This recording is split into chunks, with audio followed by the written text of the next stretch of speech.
Prepare for an irresistible Thanksgiving meal at Whole Foods Market. Pick up an organic fresh whole turkey at the everyday low price of $3.99 per pound. Pro tip, shop today for the best selection. Or simply let Whole Foods Market cater your holiday with an elevated spread including gourmet turkey, sides like truffled Parmesan mashed potatoes, delicious desserts, and more. With holiday wine starting at $7.99, Whole Foods Market has Thanksgiving covered. Must be 21 plus. Please drink responsibly. When it comes to quality sleep, Ashley has you covered with top mattress brands at winning prices and with special financing options available. You can snooze now and pay later. Plus, your mattress purchase helps give the gift of better sleep to children in need and U.S. Special Operations Forces. Visit your local Ashley store or shop online today and make every snooze count. Financing is subject to credit approval. See store or ashley.com for details.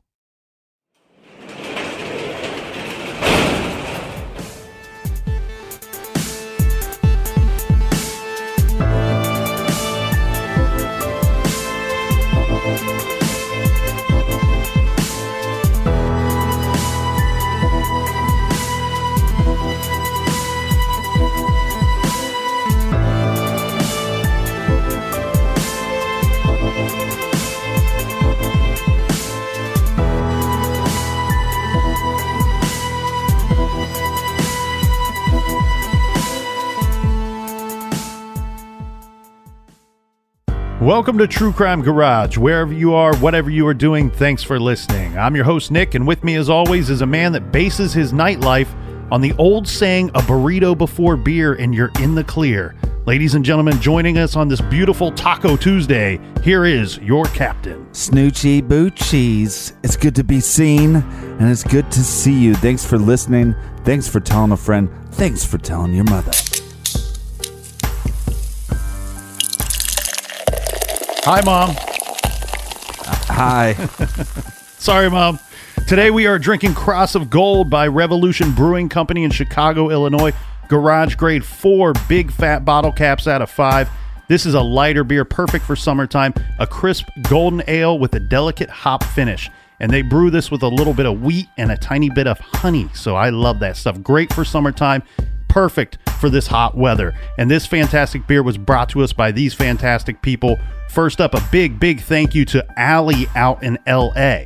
Also in California, we have Julie and Tyson in Napa Valley. They say, keep the California stories coming, and a big thanks for all of the research and the quality episodes. And a big we like your jib to Melinda in Alberta, Canada. And next, all the way out doing field work in Calcutta, India, we have longtime listener Hillary. So safe travels to you, Hillary. And last but not least, we have Kristen down in Birmingham, Alabama, who says, thanks to your show, I actually look forward to my morning commute. Thank you to everybody for filling up the fridge this week. And if you want to buy us around for next week's show, go to truecrimegarage.com and click on the donate button. Yeah, I don't think my mother has ever donated to the show. I know she's a part of the fan page, so she reads all the weird comments about the captain. I don't even think my parents have listened to the show. I don't think mine have either. Well, there you go. Ohio parents are very supportive of their children.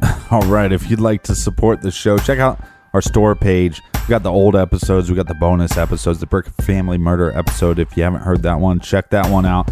Also, we got some t-shirts. Plus, I'm working on some new t-shirts. I got working on that Team Colonel shirt. You mean Team Nick? Well, we'll see what happens when it gets back from the printing press. All right, Captain, that's enough of the t-shirts, enough of the website. Everybody gather around, grab a chair, grab a beer. Let's talk some true crime.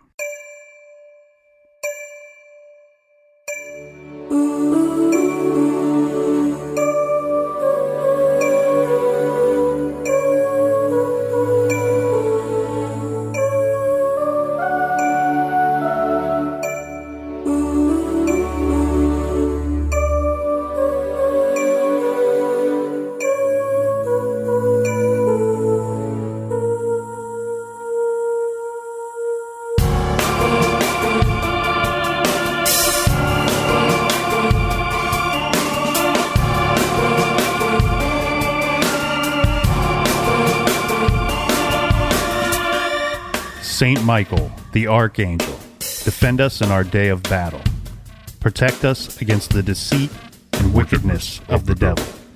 May God rebuke him, we humbly pray. And you, Prince of the heavenly host, by the power of God, banish into hell Satan and all of the evil spirits who roam through the world seeking the ruin of souls. Saint Michael is one of the principal angels. His name was the war cry of the good angels, as he led them in the battle fought in heaven against those led by the dragon, who was in fact the devil or Satan. The devil and his followers were defeated, and they were thrown down to earth. According to Scripture, Christian tradition gives to Saint Michael 4 offices: to be the champion of God's people, to fight against Satan, to call away from earth and bring men's souls to judgment, and to rescue the souls of the faithful from the power of the enemy, especially at the hour of death. Tuesday, March 3rd, 1998, Monroe, Wisconsin. 2 men, both priests, are driving. It's about 8:30 p.m. Father Alfred Kunz, the passenger, is getting a ride home from his longtime friend and pal, Father Fiore. A dusty Wisconsin snow was falling. Fiore and Kunz had a 70-mile drive ahead of them, taking them all the way to the tiny town of Dane, Wisconsin. With a population of only about 700 hardworking and God-fearing people, Dane was only a small blip on the big Wisconsin map. It was where Father Alfred Kunz had called home for many years. And for many years he has loved and taken care of the good people of Dane. It was a beautiful night, one of those clear March nights where the snowflakes melt when they touch the pavement. About halfway home, Father Kunz became silent, and then he started to clam up. Fiore looked at his friend and said, "Al, you have been a good friend for so many years, and I love you for that." There was a long pause, and Father Kunz looked up. There were large tears running down his face, and all he could say was, "I know. I know." Around 10 p.m. that night, the 2 priests had arrived at St. Michael's Church, the destination for Father Kunz. He got out of the car. Father Fiore rolled down the car window and shouted, "Hey Al, make sure you get yourself something to eat." "I will," Kunz yelled back, before heading inside and out of the cold. Most likely within an hour or 2 of arriving home, Father Kunz was startled. A noise woke him from his sleep. Someone was in the building. A stranger stepped out of the cold night and into the church and home of Father Kunz. But this part of the story is a mystery, because we don't know the stranger's name, and we cannot see the stranger's face. We can only wonder if Father Kunz knew the name or recognized the face. Regardless, Father Kunz would have greeted the stranger with warmth and kindness. "How may I help you, my child?" But the stranger was not seeking the love of God, the warmth of the church. He only wanted one thing from Father Kunz. The stranger would greet Kunz with anger, maybe an accusatory question, a death threat, or words of hatred. The stranger rushes the old priest and attacks him. Forced to defend himself, Father Kunz fights back as he is being hit repeatedly. After a long struggle, the stranger gets up and he pulls from his coat a knife. Father Kunz grabs at the blade with his bare hands, trying to pry the knife from his assailant. Sadly, he is unsuccessful.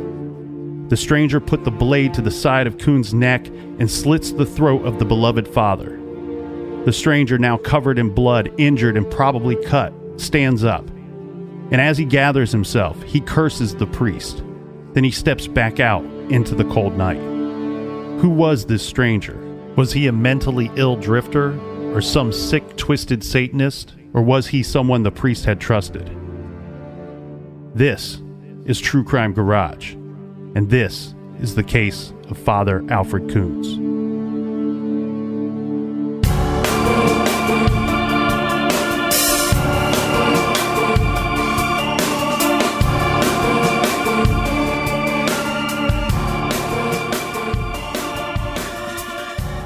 On Wednesday, March 4th, 1998, the body of Father Alfred Kunz was found at the St. Michael's Church. His body was practically lying at the foot of a beautiful statue of St. Michael the Archangel inside the building. He was found by a school teacher. This is a male teacher at about 7 a.m. on that day. This man called 911 to report the findings. When the first responders arrived, the first thing that they saw was all of the blood on the tile floor. Now, Father Alfred Kunz was wearing black pants and a white T-shirt, and he was lying in a pool of his own blood. His clothing had been blood-soaked by that point, obviously. The teacher who had found him had quite a bit of blood on his own clothing as well after running over to the body. Father Kunz was known as Father Al to most who knew him. Now, as we mentioned at the start of the show, one man who knew Al very well was Father Fiore. The two were together the night before. This would be the night of or the night before Kunz's death, depending on how you look at the timeline.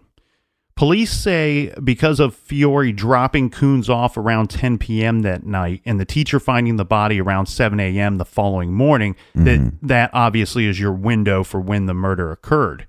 Now, the police may not know for sure, but they have stated that they estimate that the time of death would be closer to 10 p.m. on March 3rd rather than 7 a.m. on March 4th. So Father Fiore and Father Kunz, they were together that night. They were in Monroe, Wisconsin. Father Kunz and Fiore, well, Captain, they were a lot like us. They had a quote-unquote radio show. They called this our Catholic Hour. And it sounds to me like... Clever name. It sounds to me like Kunz had done this show for a while, maybe like a year or two. I thought it was called Catholic Hour Garage. Peter Kelly, who is a Monroe, Wisconsin attorney, he is the producer of the weekly show, Our Catholic Hour, or Our Catholic Family. On this night, Father Fiore was at the mic in place of Father Kunz. The two had been longtime friends, and I believe Fiore had been a guest many times on this show. Now, Father Kunz was passing the torch and passing the mic to his friend as Father Fiore was taking over the show permanently.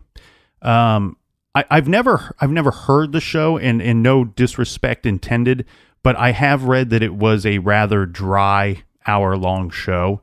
So similar to our show. On occasion, Kunz had done some controversial things or antics on the show. I won't go into the details of those because I don't wish to offend anybody listening. As we said after the taping of the show, Fiore drove Kunz back to Dane, to his church / home, arriving around 10 p.m. According to the records, Kunz spoke to someone on the phone at 10:30 p.m.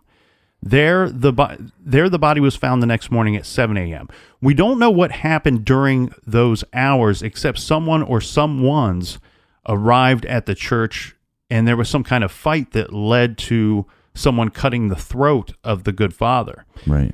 I'm really curious to know the first thing I was curious about was the lock situation of the building. So let's describe this building real quick. So basically, what you have, it's a church. Now, keep in mind, this is a smaller town, but you have a church that also contains within it a Catholic school, as well as a small apartment. It's been referred to as a small apartment where Kunz had lived, but they also said that he lived like a pauper, like he lived like a very, very poor man. There was a famous story done on Alfred Kunz after he passed away that was titled Alfred Kunz, From Rags to Rags. This wasn't a rags to riches story. This was a man that lived, right. He lived like a poor man because he served his parish, he served his God, and he served the people of his parish and community. Well, and also the Catholic Family Hour Garage probably wasn't paying the bills. Right. So the lock situation, like I said, the thing that I was concerned about with this building was very simple, and the police cleared this up very quickly with one of the first newspaper articles that came out. They clearly stated the police found the building locked. The entire building was locked. Every door was locked, and there was no sign of forced entry. So, now we have this situation of how did the killer get in? If this, either he had access to the building in some way, or Father Alfred Kunz let this person in. Mm-hmm. And, but the thing is, 98, right? Mm-hmm. So it could have been like any school or some of these churches where all, you could get out of the building, but getting in, everything was locked. Right. So that's what I'm assuming. I would guess as well, the same thing. Now, here's some background information on our victim. Father Kunz was born in Wisconsin in 1930. He grew up in Fenimore. He attended seminary at Josephinum in Worthington, Ohio. Mm-hmm. You and I are big fans of the little town of Worthington. It's close to us. Yeah. That's right. He received a doctorate in canon law. He became the pastor of what is described in these newspaper articles as the tiny church of St. Michael's. And they list the church parish as consisting of 149 families. It's unclear to me if that was at the time that he became the pastor or if that was at the time of his death. Well, like you said in the trailer, this is a very small town. Mm-hmm. So Father Al, I'll try to refer to him as that because that's what his friends called him. I guess the church had burned down at some point, and he had helped rebuild the church. Mm-hmm. As we said, the rags to rags story. He took a vow of poverty. He collected no salary. He died with very little money. He, at the time of his death, he had 3 cars, but these were all like smaller, older, maybe what we would refer to as beaters. Well, right. Yeah, and they might have been donated by people of the parish. Well, he was a very old school kind of dude. He would buy or get these cars. You're right. Some of these may have been donated. And these are old beat up cars, and sometimes they would barely run or maybe not run at all, but he would fix them up and he would keep them running. And he would give sometimes he would give these cars to the teachers at his school because I believe the teachers made very little money. They made something like $500 salary a month, so very little money. So he would try to Are they allowed to do that with minimum wage and things like that? I don't know how that stuff works. The church gets around everything. But he would try to give them little perks or incentives for their work with the church and school. Well, and he's a little bit of a chef as well. Mm-hmm. Yeah, he was kind of famous for his fish fries. They would do, the community and the church would do these fish fries every, most on some Friday nights. And Father Kunz, along with 2 other gentlemen, they would do everything. They would fry the fish, the French fries. They would make their own tartar sauce. And even though the town only had about 700 people, sometimes they would get over 1,000 people at these different events. Mm-hmm. So this was something that was popular, and he was well known for. People would drive in from out of town to get together with the people and experience these events on Friday nights. Well, in all fairness, if you're in a town of like 700 people, everything you do is popular. I mean, that's true. Hey man, we're going to go watch little Kevin. He learned to tie his shoes. We're going to go watch him. Okay, 700 people show up. The thing here, Captain, though, is that Father Kunz, he remained at his church. He remained at this church at St. Michael's for a long time, all the way up until his death. How long is that? It was like, he was there for like 30 years. It's a long time. Yeah, and the thing here is they say that he, quote unquote, ran a one-man show. He kept basically no records. He had no calendar or daily planner and rarely kept notes on things concerning his work at the church, this including counseling sessions. Mm-hmm. So from the get-go, though, we see a problem with the investigation because we know with these murders that a lot of times we got to start looking at the inner circle, the family, the friends, the people that were closest to the victim. Well, immediately the investigators have a problem because we have a guy that he didn't write anything down. They would have to go to other people to find out what this guy's future plans were. What was his future appointments? Who was he supposed to go see?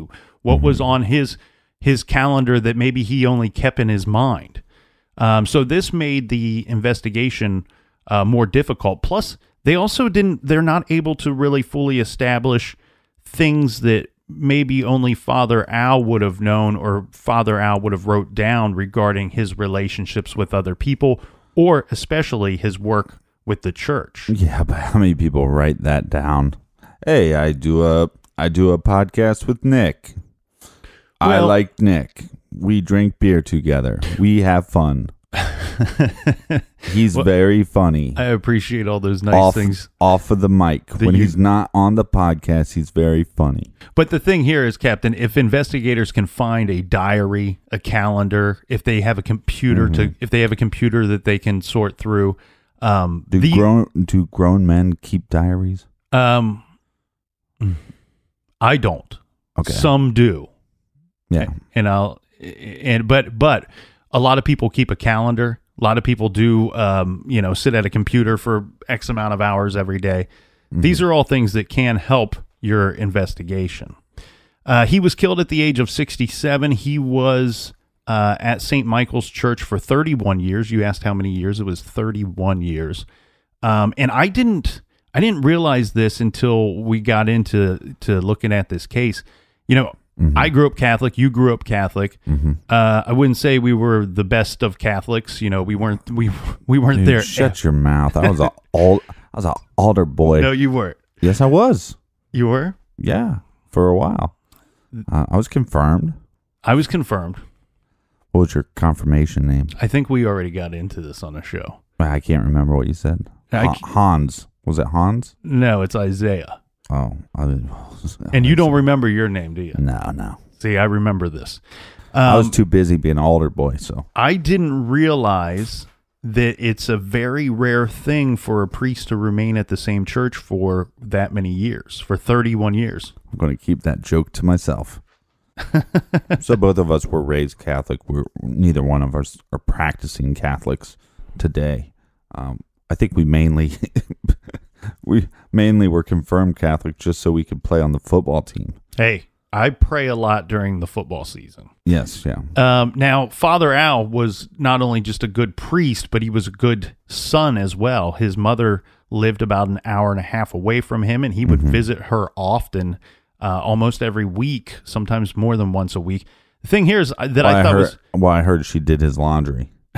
So the thing that I thought was really nice, and almost cute in a way, in a mama's boy kind of way, he would visit her obviously on her birthday, but he would call mass at her local church on her birthday. So she would go there, and maybe drag a couple of her friends with her so she could show off how proud she is of her boy. Right. And like we said, he was old school. One thing that he would do is he could say a Latin mass, which I don't know how often. I don't know if these were things that took place often, a Latin mass. I don't know if they did that at my church growing up. I wouldn't have, I would have recognized that it's a different language, but I wouldn't have known anything that was being said. Well, they did it at mine, but to be fair, I mean, they start talking and you don't know if they're just saying gibberish or if they're speaking Latin, so... I do like when the priest sings and talks at the same time. That kind of that always inspired me. I was trying to pull a Frank Sinatra. All right, so this guy was a good guy. I'll post a picture of Kunz on Instagram. Mm-hmm. One of the things that is interesting, he kind of has it's not a lazy eye, but it's kind of a droopy eye. Really? I think, are you certain? He might. I just thought he was kind of the dude that, if he knew he was having his picture taken, he would, cock the one eyebrow up. Maybe that was his pose kind of thing that he'd like to go to? That's my pose, and you don't get a droopy eye. Okay. That's a different look. It's just kind of a droopy eye. I mean, if he just comes across as goofy, maybe even a hint drunk. I'm not saying he was an alcoholic or that he was a drunk. That's just kind of because he's got a happy face. That's that's the best way to explain it. Friendly. When you see him, he has a natural smile. Mm-hmm. And the thing is, if you see him out of his priest getup, He's very grandfatherly looking. You know what I mean? He looks like what you would close your eyes and picture a typical grandfather. Yeah, and I'll post a picture of his when he first started the priesthood. Handsome gentleman. But I think then as he got older, I like the guys that as they get older, they embrace it. Mm-hmm. And they just go, I'm the goofy older guy now. Mm-hmm. I'm not trying to be handsome or suave. Mm-hmm.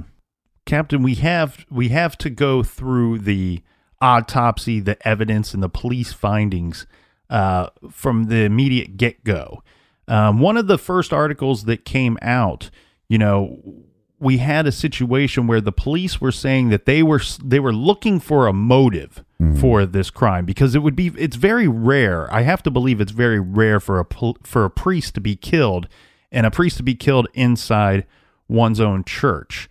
Now, they did state that they would not rule out robbery early on in the investigation. I do want to mention one kind of thing that I thought was a little bit sad. To see a man that gave so much of his life to the Catholic Church and to his community, and helping others. The thing here is the priest could not complete the last rites for Father Kunz because of the investigation.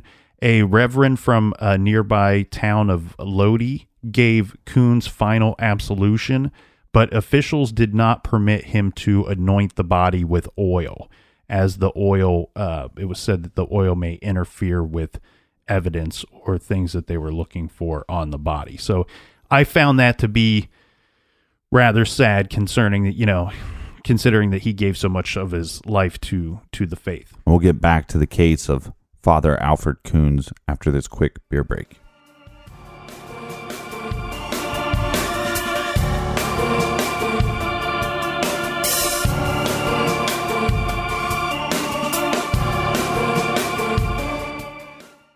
Prepare for an irresistible Thanksgiving meal at Whole Foods Market. Pick up an organic fresh whole turkey at the everyday low price of $3.99 per pound. Pro tip, shop today for the best selection. Or simply let Whole Foods Market cater your holiday with an elevated spread including gourmet turkey, sides like truffled Parmesan mashed potatoes, delicious desserts, and more. With holiday wine starting at $7.99, Whole Foods Market has Thanksgiving covered. Must be 21 plus. Please drink responsibly. This show is sponsored by BetterHelp. Do you look forward to the holidays? Maybe you struggle with seasonal blues. This time of year can be a lot, and it's natural to feel some sadness or even anxiety about it. But adding something new and positive to your life can counteract some of those feelings. Therapy can be a bright spot, something to look forward to make you feel grounded, and to give you the tools to manage everything going on. If you're thinking of starting therapy, give BetterHelp a try. It's entirely online, designed to be convenient, flexible, and suited to your schedule. Just fill out a brief questionnaire to get matched with a licensed therapist and switch therapists at any time for no additional charge. Find your bright spot this season with BetterHelp. Visit BetterHelp.com/garage today to get 10% off your first month. That's BetterHelp, HELP.com/garage.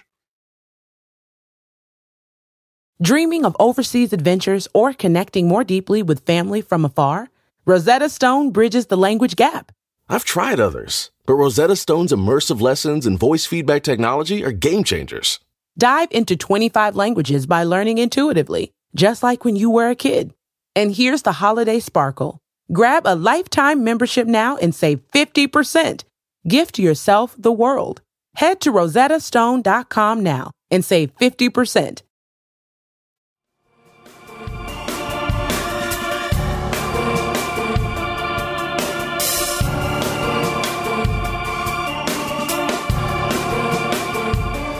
All right, we're back. Cheers, everybody. With any open investigation, you want to try to go through the autopsy, the evidence, and police findings.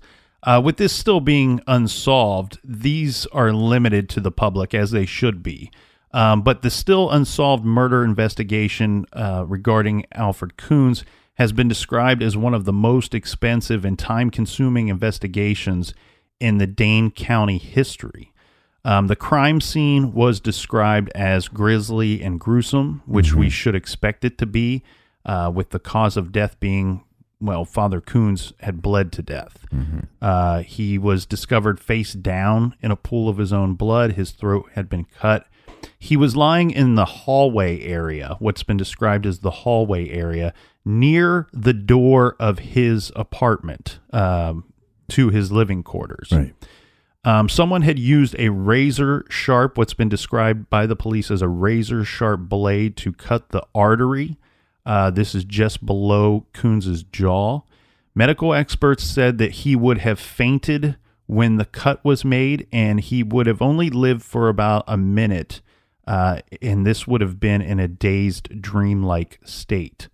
Now, one big indicator to the investigators was Father Kunz had marks on his hands and arms. It was very obvious to the police, and they're not very descriptive about these, what led them to believe this, but they state that they know for a fact Kunz fought his attacker. Right. That'd be the marks on your hands.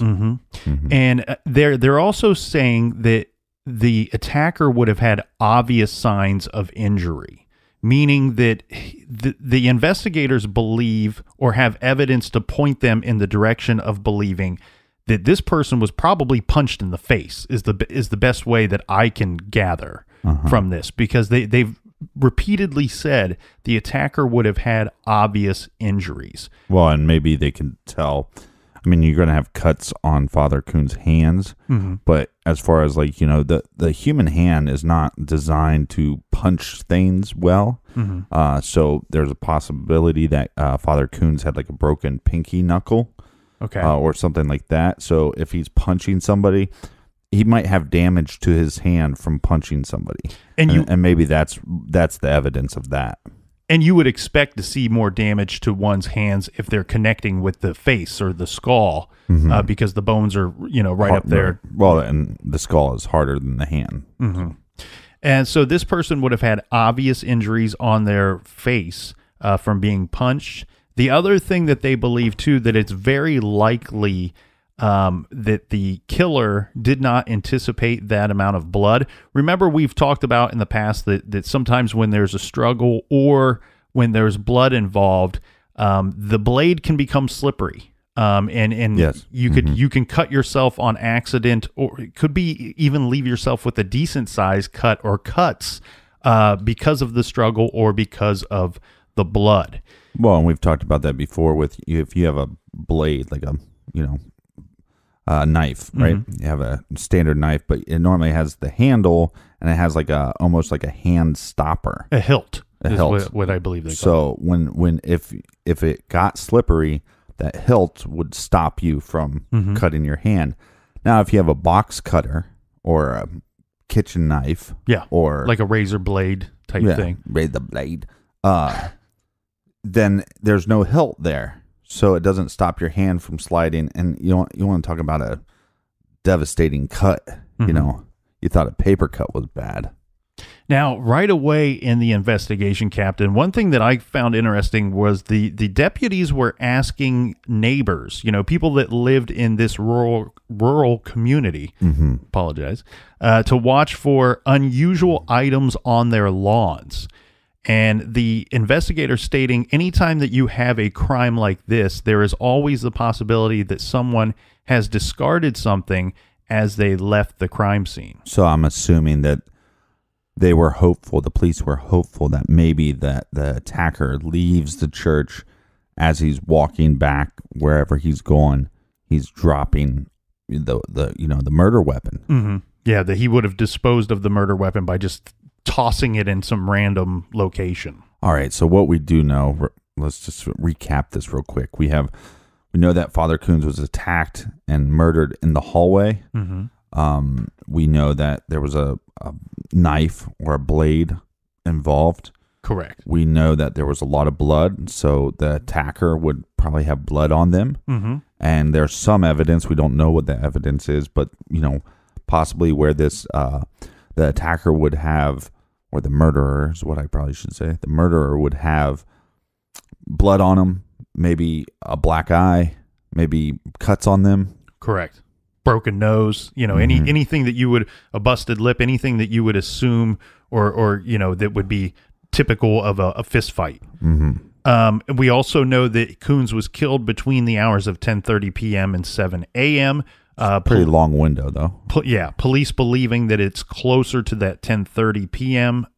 Situation. I was curious to know who he was talking to. I couldn't locate that information, but it was clear there was some kind of phone call that he had, phone conversation that he had around that 10:30 time. Yeah, a lot of, like you said before, a lot of this evidence is kind of held close to the vest. And the other thing too, regarding the teacher that found Father Kunz, which had a lot of blood on him. They've not included the name of this person that I could find. And there were many newspaper, internet, and magazine articles regarding this murder, and I couldn't find one that stated that it's a male teacher. I couldn't find one that stated the name of him. We do know that the doors were all found locked. There was no sign of forced entry. It was, we said that Father Fiore had that the evening with Father Kunz the night before. It was Father Fiore who formally identified the victim at the scene. Now, one thing I was a little curious about was the Father Fiore situation. He's he's taking over this radio show. Was that some kind of problem between the two of them? They were longtime friends. They actually worked together on many projects that they created themselves. And it had been reported many, many times. We talked about Kunz purchasing or getting these vehicles and fixing them up. At the time of his death, he had 3 cars. And he was somebody that everybody said, well, he loved to drive. Like that was a big hobby of his. And I thought, well, if he loved to drive so much, why is he why is this Father Fiore driving him 70 miles both ways?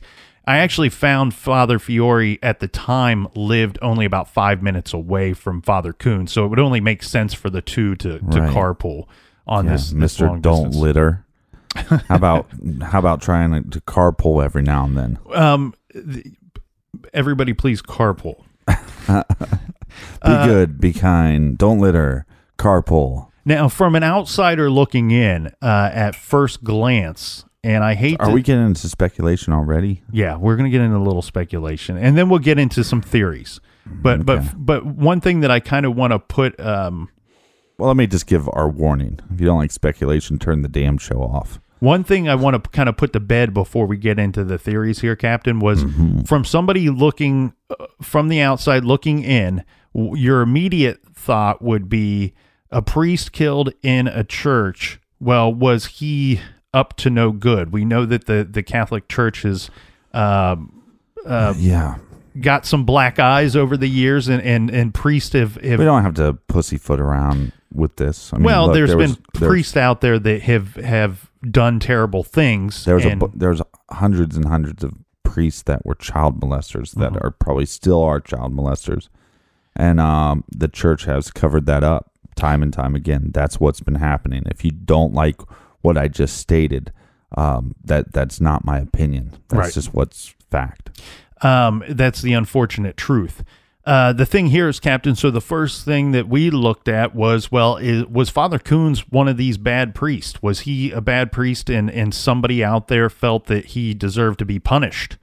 Right, maybe.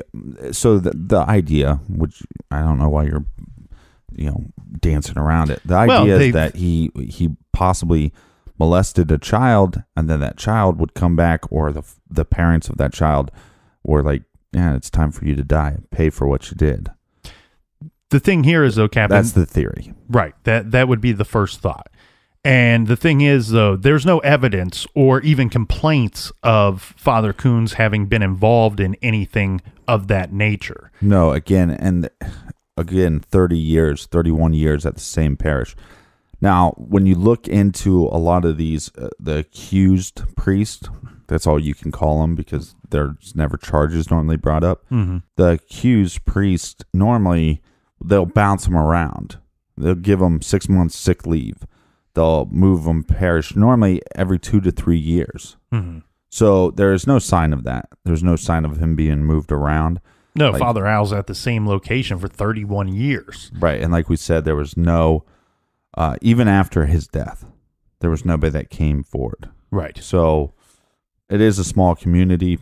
And I think with the small community, you're going to, if he was up to no good, you're affecting a giant percentage of that population.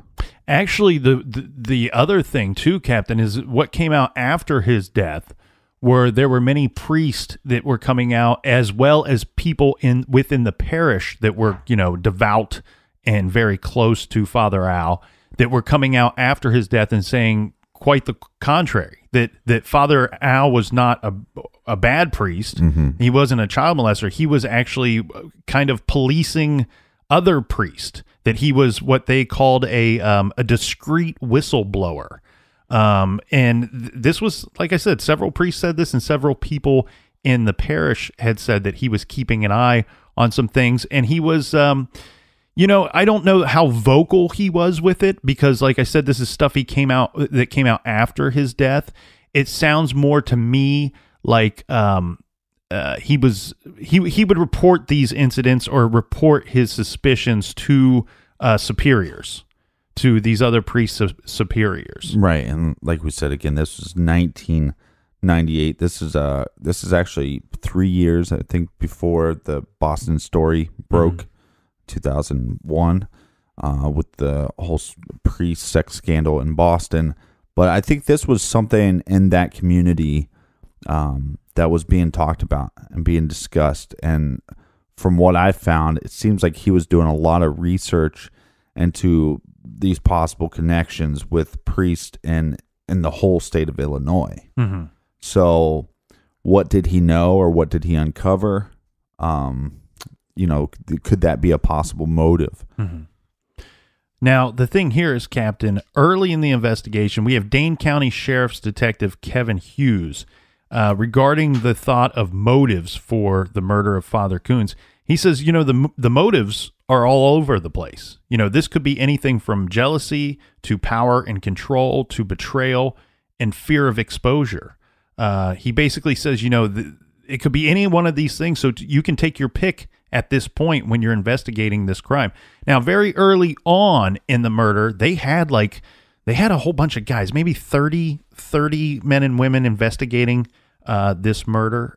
They did a lot of hard work on this. Now, there were many theories out there regarding the motives or why he was killed, but several priests have theories of their own, and we'll get into those.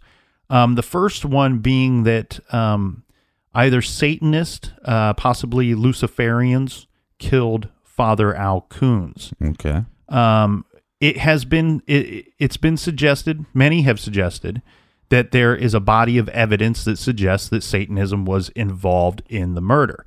Now, we gave a warning a couple weeks ago, and we don't typically do these because it is a true crime show, but you don't expect to hear about an animal being harmed or killed. So I'm throwing out, this is the warning. I was actually received some feedback that said, hey, next time when you're going to talk about that stuff, could you make sure you throw out a warning in advance? And I thought, well, you should pay attention because we did give you a warning. Here's your warning. This is the official warning. So, and I apologize for this, but it has to be reported.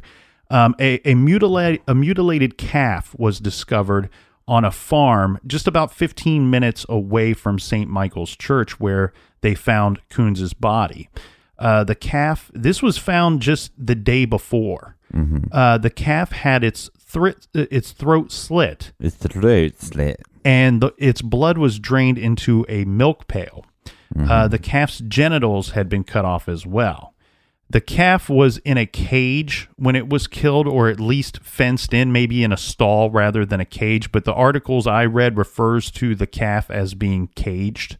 Mm-hmm. According to police reports, this happened between 10 p.m. on March 2nd and 4 a.m. on March 3rd at a farm. So again, this is a very similar time frame, just one day before Kunz's murder. Right.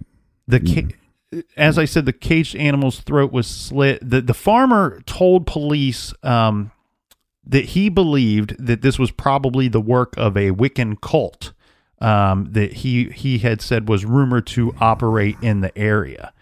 Now, cult experts consider calf mutilations to be the quote-unquote calling card or signature of Satanists. Kunz's slit throat was also significant to these same experts.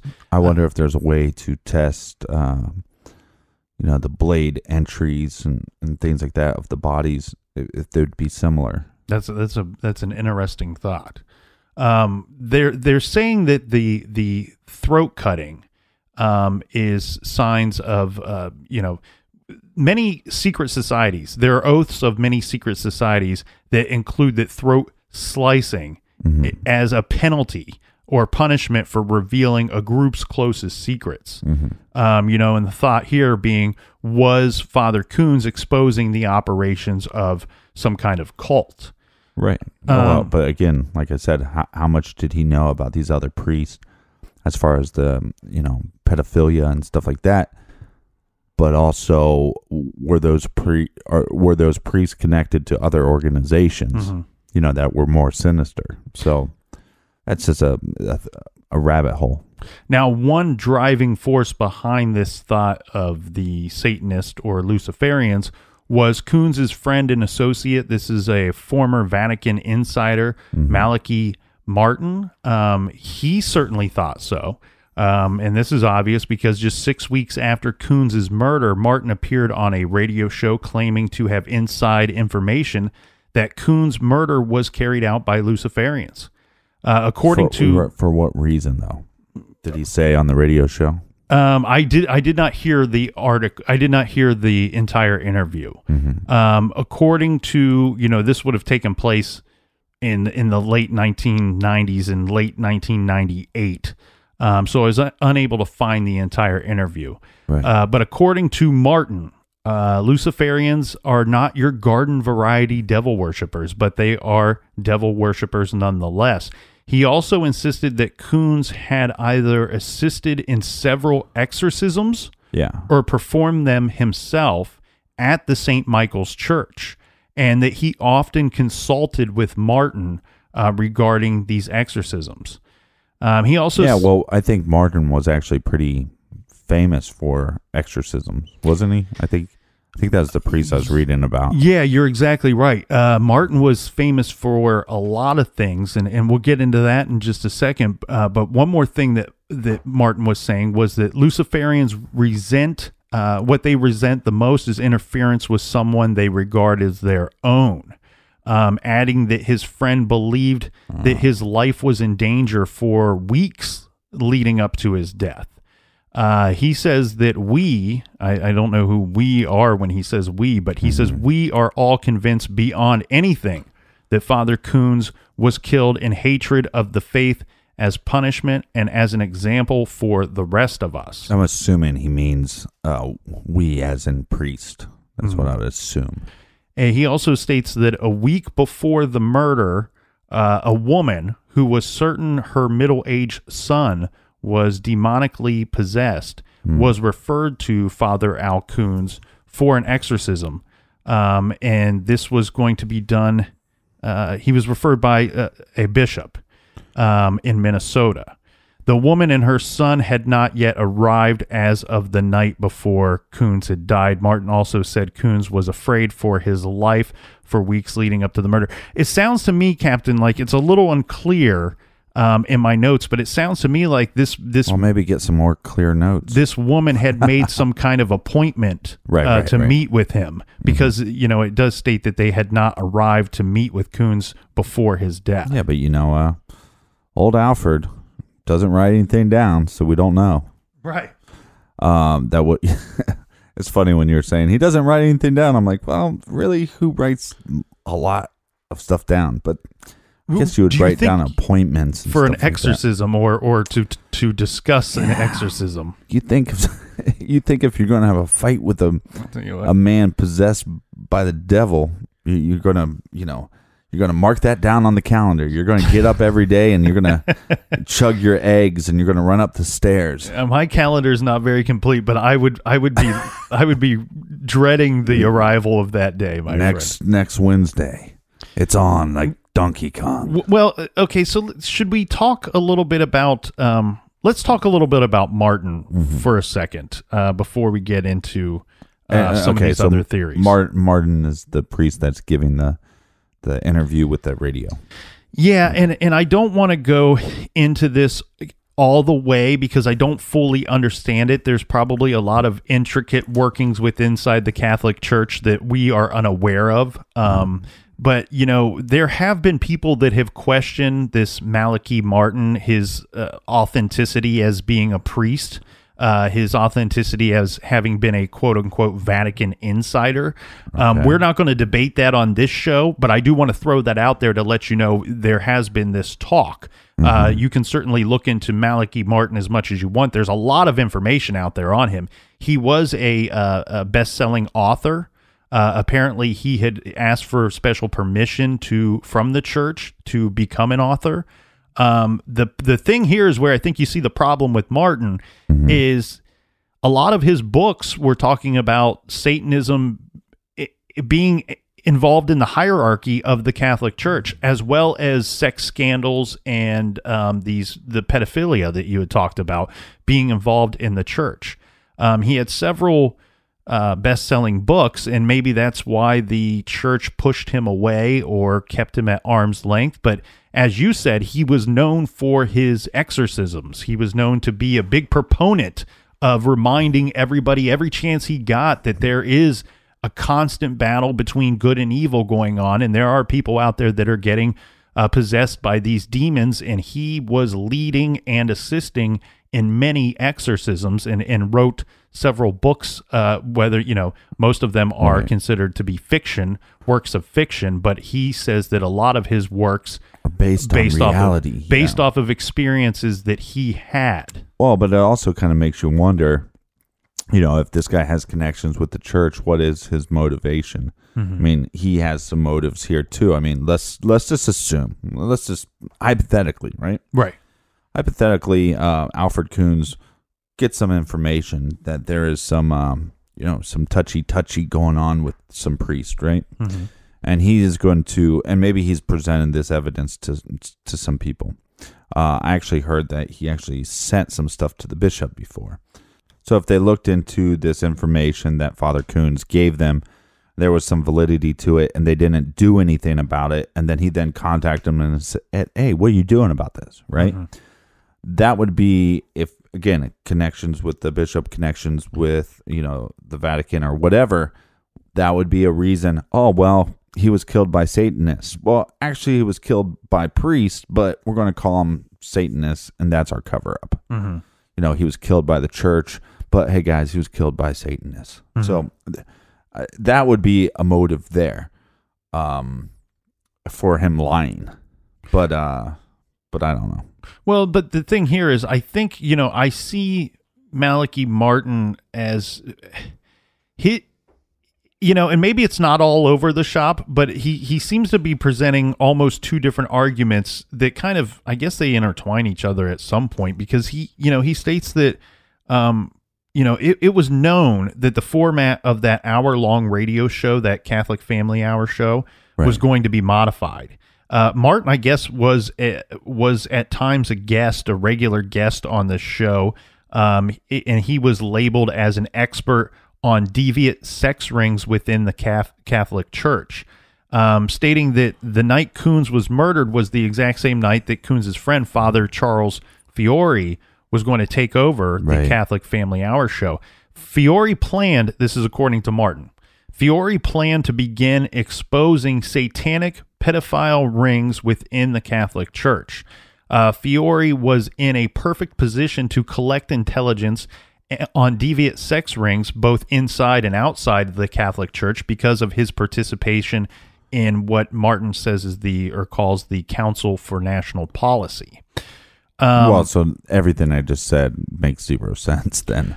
Well, so because then that wouldn't be a cover up, right? Because if he found this bad stuff, then this guy is not covering it up. Because what he's stating is, if he was killed and it was satanic, it does not exclude people of the church. Right. That there are satanic organizations outside of the church, and then there's some inside the church. And he was saying that the satanic ring of pedophiles in the church possibly could be who's responsible for killing Father Kunz. Yeah, and I think that's Martin, reminding us is or pointing out to us, asking us the question: Is this complete? Is it just coincidence that Kunz is killed on the same night that Fiore takes over the radio show, and Fiore's planning on discussing this crazy topic, right? And was Kunz killed to shut up Kunz, his work that he was doing behind the scenes, to the reports he were filing with people, and as a warning to Fiore to not go out with this information. Now, according to Martin and to others, Fiore then changed his plans for that radio show after the murder of Kunz. Of course he did. Well, we can say of course he did, but we don't know exactly what his plans were. It's one thing for Martin to say this is what he was planning to do. It's another thing if that was actually the case. Yeah. Does anybody write this stuff down? Yeah, so Martin, I mean, these are interesting theories. Martin is certainly and I don't anybody get mad at me on this. We weren't able to spend a lot of time on this Martin guy. He had a very extensive career. He had a lot of ins and outs with the Catholic Church. I don't know the specifics of all of those, but he was what I would say a controversial character.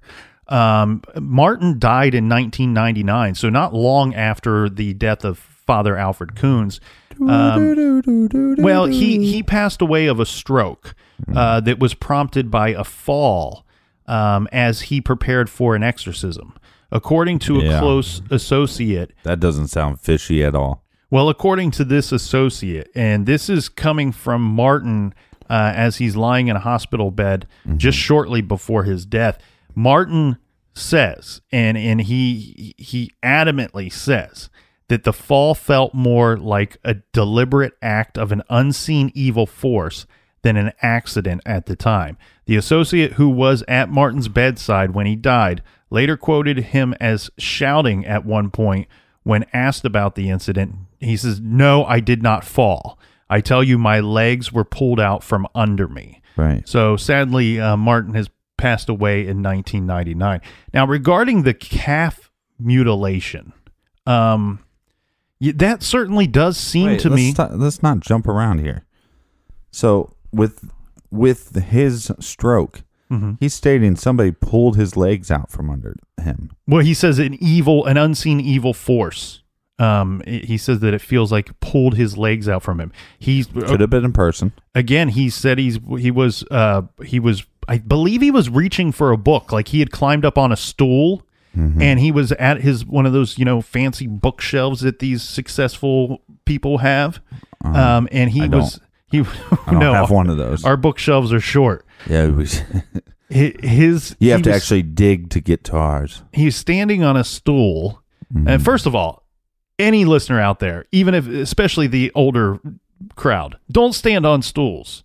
Okay, let's not stand. They're not very safe to stand on. Don't litter. Carpool. Don't stand on stools. Okay. And go to the fish fry on Friday. All right. Okay, so Martin, he's on this stool, and he says that he felt that his legs were pulled out from underneath of him. He was preparing for an exorcism. I don't know. I watched a documentary on Martin, and I guess it's possible. A lot of his close people. Well, he firmly believed in these demonic possessions. So, of course he did. I mean, why would you do an exorcist if you didn't? And if you believe in that, then I guess that it's not too much of a leap to believe that they could be coming after him as he's trying to help these people. The thing here, though, is. Close associates of his, according to the documentary I watched, it was called Hostage to the Devil or something like that. They believed that the exorcisms were taking a physical toll on this Malachi Martin throughout his years, that he was having health problems because he was involved in these exorcisms. Well, I'm assuming an exorcist is kind of stressful. Mm-hmm. You know what I mean? God, if they're anything like they portrayed in the documentary, Demons. I don't even release yourself. Yeah. Demons. Yeah, if you're hosting an exorcism down the street from me, could you make it well known so I can leave the state? I don't want to be anywhere near those things. You probably have been near one. You just didn't know it. You know? I've got some family members that I think might need an exorcism. Oh, Jesus. So here's the thing, Captain. Mm-hmm. What are your thoughts on this calf mutilation? I mean, it's certainly an act like that, killing. Well, I'm not a vegan. Killing a younger animal in that manner certainly sounds like something, and I'll use a George W. term here, one of my favorite comic book terms, sounds like something that an evildoer or group of evildoers would perform. It seems like a really unnecessary thing of violence, you know, and that's why the farmer believed it would be an act of some kind of cult. Yeah, it's interesting to me. One, I would want to know, did the farmer have any exchanges with anybody where maybe he did something wrong, you know? Mm-hmm. So that's a possibility there. Are they connected? It's very possible. I mean, we have in the same town, a very small town, we have an animal with its throat slit, and then we have a priest the next day. Yeah, roughly 15 miles away from one another, roughly 24 hours apart. Yeah, and are they connected? Possibly. It could be the same individual. Do I think that's a sign of it being satanic? I don't believe so. You know, you know, that's all based off your, you know, this case is so difficult because, you know, religion is such a personal thing that, you know, it's like, you know, if somebody said to me, well, this person killed a calf and then it killed a person, and that those acts are satanic, those are acts of the devil, well, I would agree with you, you know. So does that make it satanic? You see what I'm saying? Right. And I think I want to hit on something that you chimed in there about was, you know, did this farmer have any grievances with somebody in the area? Because to me, you know, calf mutilation and animal sacrifice sounds, and I hate to, you know, it sounds a little more teenager, you know, a little more teenager satanic cult kind of thing to me. That's where my gut goes with that. As far as the mutilation, did this farmer have any problems with somebody? Because, and I hate to use this word when I'm referring to a living animal, but this is how the law would see it. The calf is a form of property of this farmer. And, you know, much like people that dislike one another or have some grievance against one another might destroy someone's property. Right. Well, somebody destroyed the property, and this being the calf, which could be a valuable piece of property, especially to the farmer. It's an asset, you know. So I think when you think of it in those terms, yes, it's an asset. And so it'd be like, if you did me wrong or you owed me money and you don't have the money for me to collect, well, I'll hurt you in your wallet by killing this animal. And it's a horrible thing. And it takes a horrible person to do that act. And I think that the timing of the two are really what have to link them for me. You know, if the calf mutilation was a week before, 3 days before, 10 days before, I might not see any type of connection. But being so close in the manner of death being the same is disturbing, and it's a real big hiccup in this investigation for me. It's something I think the timing, but I also think what's really interesting is not just the day, but the hours. You know, they claim that the calf killing would have happened after 10 p.m. to 4 a.m., correct? Same with Father Kunz's murder. So to me, that's very suspicious. It's very strange. It's a strange occurrence, and it's something, like I said, it's a hiccup for me. When I look at other things in this case, I come back to that, and I'm going, still a little uncertain on how I feel about if there is a connection between the two. My gut says no, that there's probably not a connection to the two. The investigators at the time say that there is nothing, that they didn't find any type of connection between the two, between the calf and... Well, again, both, it's being killed by slitting somebody's throat or an animal's throat. And I think the thing here is, as far as satanic, if it's satanic, right? Mm-hmm. My thought would just, like I said before, if somebody, based off their religious beliefs, said, well, murder is satanic or whatever, okay, fine.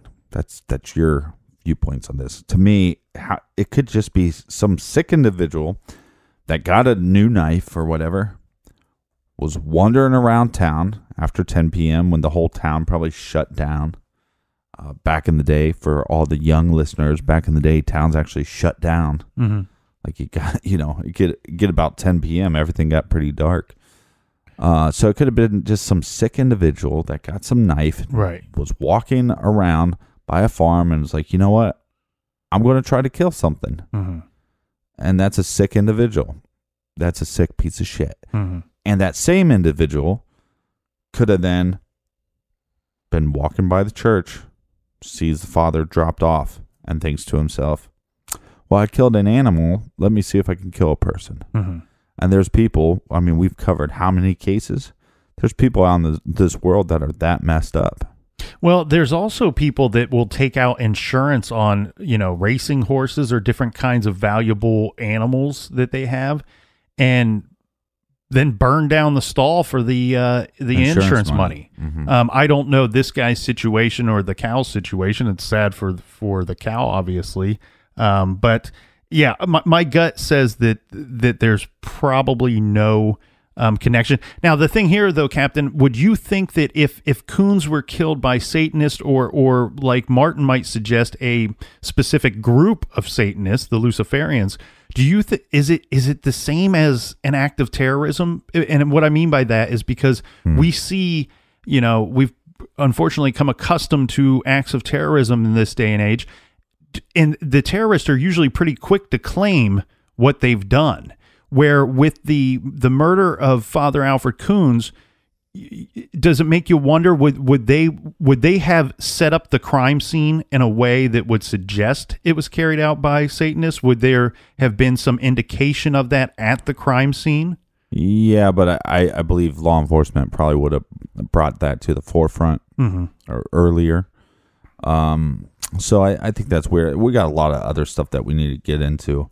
At the end of the day, I don't know if it was satanic acts. Like you said, I think that there would be some kind of signature if it was a satanic act. Maybe not the calf murder. Maybe that would just be, we're killing a calf. Right. But as far as with the priest, I think there would be some kind of signature that's left to say, hey, this is a satanic cult that's doing this. Well, we have several different theories and a couple of suspects to discuss still on the board in the garage for this week. We will have to do that on tomorrow's show. So we will see you tomorrow in the garage. We want to thank all of you for listening. Yes, thanks for listening. Thanks for telling a friend. Thanks for sharing stuff on social media. I mean, it just helps. I mean, we can't thank you enough for the show blowing up as much as it has. Thank you, Captain. We will see everybody back here in the garage tomorrow. Until then, be good, be kind, and don't litter. And make sure you carpool. And make sure you don't stand on stools.